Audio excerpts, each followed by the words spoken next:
Welcome to Inside Builder channel, exploring PyTorch on Raspberry Pi, hands-on tensor data manipulation for AI enthusiasts. Part 7 of multi-part series. In this video, we will be looking at how to work with the model layers. We had worked extensively on embedding layer of this model layers in the earlier sorry about that in the earlier video. I'll be attaching that video link in the list below. Next, today we are going to work with couple of different layers like linear layer and the flatten layer. Also we will try to work with batch processing, the embedding through the linear layer. Also try to take a look at dropout and dropout also. So, and finally we will also think how we can work with sequential and softmax. So the objective here is that to understand uh, how the features are created in the data sets, and how to manually create it by ourselves. That is the first thing. And we will also understand how the dimensions are required in the real world. We will also then move on to look at how the real world data can be converted, or they are placed as matrices. Following that, how linear networks are just matrix operations and for solving the variables. And finally, the types of layers. So there are two types of layers that contains parameters and layers that are doing the operations. So these are all various operations like dropping out couple of parts of the layer, or flattening the layer, or softmaxing, meaning doing an operation on the values of the output. So these are all different kinds of activities, operations on the matrices, while linear layer is actually a model layer uh, the which has the gradient attached to it, and the gradient calculation can be done on top of it. So this particular step we'll be discussing, and we'll be going forward. The main objective of this video is to play with the data, send to look at and play with the data that is sent to these layers. That is the intention. Why I am trying to do that, look at the data and show you what is happening, is that once you are capable of doing that, then most of the abstraction can be easily visualized by yourself. So that's the main intention. So with that said, let us move to the discussion today. To the This is the console that I am already logged in on my Raspberry Pi. I have already got the torch imported, and also the import torch, and also I imported from torch import and then module. Both of these things have been already done. Next, what I'm going to do is I'm going to just a second. So I am going to do the series of steps that you are reading. You can read it out, you can pause it and read the steps that I'm going to follow. The idea of creating the comments ahead of time is for two reasons. One is that I can practice ahead of time. That's one of the main reason, and also I can provide you a way in which you can actually practice. So this particular comments that you have here, I'll be attaching this comment in the series of comments in the description itself, and you can use that and practice this series of steps so that you can master the master torch module. So that's one thing we can use that. Just a second. Now let us begin by creating two tensors. So we have to create two 1D tensors of random values. So let's begin with A. A is equal to torch dot tensors. The reason why I'm creating these tensors manually in front of you is that you can actually follow along and try to do this. Maybe the first time you will have to run the video and look at what is exactly going on, but if you're already done with this video, you can run this video and just follow the steps, but before I complete it. So basically, if I'm going to say random, you can predict what you can think about what will be the next arguments that I'll be updating, and then you can continue with that. So you can use this video as a hint. So I'm going to say between 0 and 10, I want 10 10 value or 10 elements tensor. So this is a single dimension tensor which will output a size of 10. So that is what it will output. And the next one, I want it to be between 0 and 100, and I want this that should be 100 elements inside the tensor. So this will also be of single dimension. It will be 0 0 to, in between 0 to 100 there will be lots of values. So you see that we have created two different tensors with the different ranges. Next step, what we have to do is we have to create the embedding layers. I'll be showing how the entire process happens, and later when you are trying to figure out a couple of challenging steps, you can revert back to this basic video that you are seeing. emb1. So I'm going to create a variable name emb1, and I'm going to call embedding layer, and I'm going to say I need a number of embeddings is 10, because this is going to be used with the tensor A, which has 0 to 10 range of random numbers, and embedding dimension I want it to be 4. So each of the numbers will be represented by 4 elements, and emb2 will be nn.embedding. Number of embeddings is 100 and I want the embedding dimension to be 5. So the reason is that first and foremost, I want to make you to look at different kinds of matrices and how the output comes out, and also look at the shapes. So that's the primary intention, and I'm going to execute this. So the embedding layers have been created. Next, we are going to embed the torch tensors A and B. So we are going to say embed 2A. So you see the way of creating the variable names. So these are all small things that make a huge difference when you are going to write your own code. So just follow along and try to use the same kind of variable names. So this is going to be embedding 1A. I'm going to embed the tensor A with embedding 1. So if you try to embed tensor B, let us complete embedding 1 first, so that it will be easier. So I'm going to say embedding 1, and I'm going to embed A. So I'm going to complete it. Let me show you that also, how it looks. So that's pretty simple because it's small. So you see that there were 10 elements, right? In A there are 10 elements. So just to show you the size of A, is 10 elements, and A looks like this. And this is how. So number 6 is represented by these 4 numbers. So you can take a look at these 2 numbers also. So you can go to this area and you'll see it is same numbers that are represented to 6. So this is how the embedding is created. I had discussed deeply about this in the earlier video, so you can take a look at that. Next, what we are going to do is we are going to do a similar kind of a step for B. For that, we are going to do with 2, that is embedding 2 B. So embedding 2, I'm calling embedding 2 on B tensor, and embedding 2B is pretty big because there are 100 elements in this. So that's pretty huge, and how are we going to work with this, and all those stuff we will look next. So let's go up. We have worked on the creating the tensors, creating the embedding layers, and embed the 2 tensors. That also we have completed. Now we need to look at the linear layer. The linear layer is one of the most commonly used layer inside the torch module, and also with lots of models.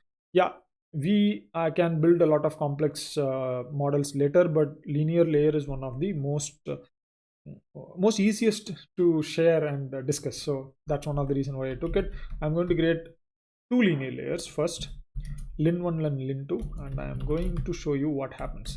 So in the first linear layer, I'm going to say in features is equal to 4 and out features is equal to 1. Okay, and the lin2 is going to be, output features is going to be 3. That is the only difference that I'm going to make. And I am not actually using the in features of 5, so I will come to that later as we start explaining. Right, let's go forward. I have created the linear layers. The linear layers are in fact internally just matrices with the bias. So how to look at these parameters? So we call them parameters. Just a second. So if you come here, I have told that the linear layer is a linear layer contains parameters, right? And these layers don't contain parameters. So we'll be looking at that one by one. As much as we can cover it in this discussion. Let's go back to the. So here, if you see, we have this linear layer already created, and if I do for name, comma params, param in lin1 dot named parameters. So that is the method that you need to use for getting the parameters as well as its name. So you can say print name param, and if you press execution, you'll see that it is providing the parameter of the parameter of the lin1 model, right? So model is nothing but a number which gets modified as we start sending data into this. Okay, so what exactly is this modification, how it is getting done? These are all called as backward propagation and forward propagation, and this is all handled by Torch at the backend. You don't need to really worry about it. There are lots of very interesting good videos out there. Even Python Engineer has a series which explains everything about these steps, so take a look at it. It's one of the most well explained and wonderful video out there. I'll share a link of that playlist also in the description below. The point I wanted to make here is that now we know that this is the parameter, and in this we can actually work with 4 featured data sets. So in our data set we have 2 data set, right? We have embed 1a, which has a size of 10,4, and embed 2b has a size of 100,5. So these are the two things, and this 4 is actually the feature, and here the 5 is the feature. So the linear model that we have created here, both are having an in feature of 4, but the out features are different. So in one case it's 1 and in another case it's 3. So what is the difference between these two? First thing, so what will be the difference between out features of 1 and out features of 3? So let us take a look at that. So let me copy this and let me change this to lin2 and let me execute. So you see that the linear model has 3 rows of parameters. So all the 3 rows of parameters will get updated and also will be used by the process, by the linear model, to give the output. So these are the biases that is linked with these rows. Fine. So now that we have seen how the internals of linear layer looks, now we will see how to use the linear layer and what happens after we do something. Okay, we are going to work with linear 1. Okay, and we are going to send the entire embedding 1a through the linear layer. So one of the okay, let me complete it so you will understand. Embedding 1a process, and the lin1, and into the lin1 I am going to send the embedding 1a completely. So all the 10 rows I am going to push it through, and then I am going to print the output. So you will see that the output contains 10 rows of single column matrices. So you'll see this is 10 rows of single column. So this is actually a single column. If you put a comma here and if you add one more, it will become the second column. So this is a single column output, and this is how you will be getting the output from the linear layer. Now if I do the same thing And if I do it with lin2, so it has 3 feature output, right? Excuse me, I just want to ensure it has output of 3 features. So what do you guess will be the output once I execute this? So if you have guessed that it will be 3 column outputs with 10 rows, then you are right. So you see it is a 3 column output with 10 rows. And all these kinds of calculations, now you might be wondering that where these things can regularly occur. So this can occur in linear regression kinds of situation. This can occur in classification kinds of situation, right? And after I have completed this particular process, has the model variable changed? Because at the end of the day, if this, just calling this lin1 function or lin1 instance on embedding 1a data has to actually have some impact on the parameters, because it's going to adjust the weights, correct? So let us see. Let us actually just press up. Already I have, since you executed these things, it's already there. Let us see whether the parameter has changed. So here, after we have completed the lin1 calling, so the parameters are these one, right? 3890, 2426, 2234, minus 3311. Let us go up. To our surprise, nothing has changed. So what has happened? Why even after we did the forward pass, nothing has changed? Okay, during the forward pass, nothing gets updated in the model. Only when you're going to do the backward pass, then only the model parameters update. Okay, so, and also the bias. So both of these things only update when the model, the gradient is back propagated and the gradient is updated onto the values, onto the weights. Sorry about the last part. After we calculate the loss values, only the parameters get updated. I'm sorry about that. The parameters don't get updated just by the back propagation. We have to calculate the loss. When we calculate the loss, only we provide the actual value. So till here, till when we are going to send the forward pass, we are just asking the model to look at the input data only. We are not showing the actual data at all. So the model only processes the input data. Once it processes the input data, it actually comes up with a value, and we then, using the loss function, which we'll be introducing in the next video, there we calculate the loss. Once the loss is calculated, the loss is used for back propagation and the model weights are updated. So we'll see further about that in the next video. We also saw one more thing. Here we are able to send the complete embedding set. So if you look at our shape, there are 10 rows, and all the 10 rows are getting processed when I am calling the lin1 model. So that is how the code has been written. So how many rows ever you give, it will process it immediately. So this actually opens up for a new opportunity. So we can actually batch. So if you're going to work on huge data set, say for an example, if you're going to use some 10,000 data points with 15 features, so all the 10,000, if you're going to push it in single go, then it will be way more slower. So you can actually batch process it. So in order to create the batches, you can use the view function.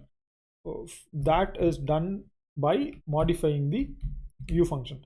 What we can do is we are going to work with this second embed 2a. So there is almost 100 rows with 5 feature columns, 5 feature data set. So I'm going to say this time I'm going to create 2 more linear models, and these linear models are going to have an in feature of 5 and out feature of 2 and 4. So lin4 is going to have a in feature of 5 and out feature of 4. And apart from this, we are going to modify the this embed 2a into batches of data. So we say emb2a batch. So emb2a batch is the variable that we created, and then we call the data set now. So emb2a to 2b, sorry, the value is 2b, emb2b. to be view, and in the view we are going to say that we want 10 batches of 10 rows and 5 columns, because 5 columns are these 5 columns that is already available, and there are 100 rows like this. We want it to be batched into 10 rows. Once you use this view, it will get into batch.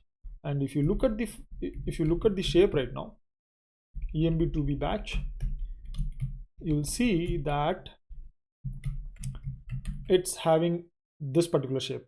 It's this particular size, where 10 batches of 10 rows and 5 columns. Next, once you have done this, what we need to do, what we do now is we have to take emb2b batch 0.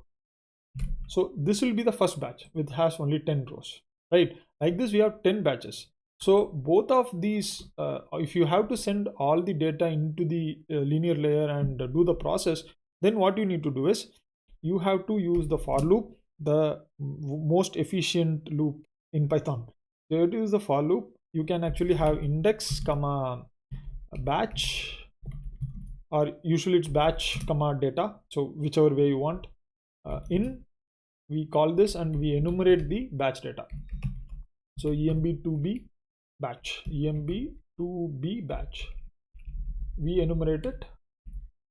And then here what we are going to do is we are going to say predict. Usually we give a name predict to it, and we call it on lim3, and then we write the batch. We take the batches of data that is available and we push it into lim3 model. And if you want, you can do the same thing for lim4 in the same loop also, but we cannot do it in the same loop. So we will only concentrate on one data right now. Oh, actually there is only one data. So what we can do is we can say pred1, pred0 and pred1, pred0 and pred1,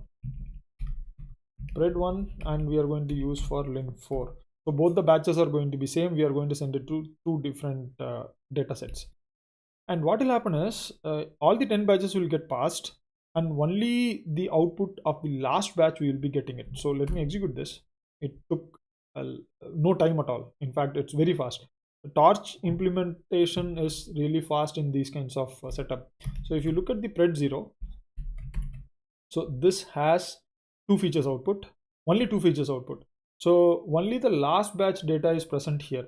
But in the reality, what will happen is each of the batch, when it is passed, we will actually ask the loss function to be calculated. We will ask the gradients to be back calculated. All these things will happen. But here I'm just showing you the data push only.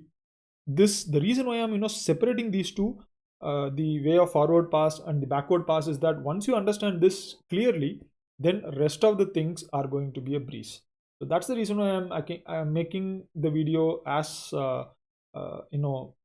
deep and showing all the data for you. The more you look at the data, the faster you will learn. So this is the 4 feature output that has come from lim4, and this is only for the last batch. Okay, so right now we have looked at the two, mainly we have looked at, 1 minute. We have looked at mostly about the linear layer in this discussion, but we did not touch anything on dropout, flatten and softmax. Since I wanted to cover dropout, flatten and softmax in little more detail along with the loss functions, etc., I will move this to the next video, and we will see how we can progress from there.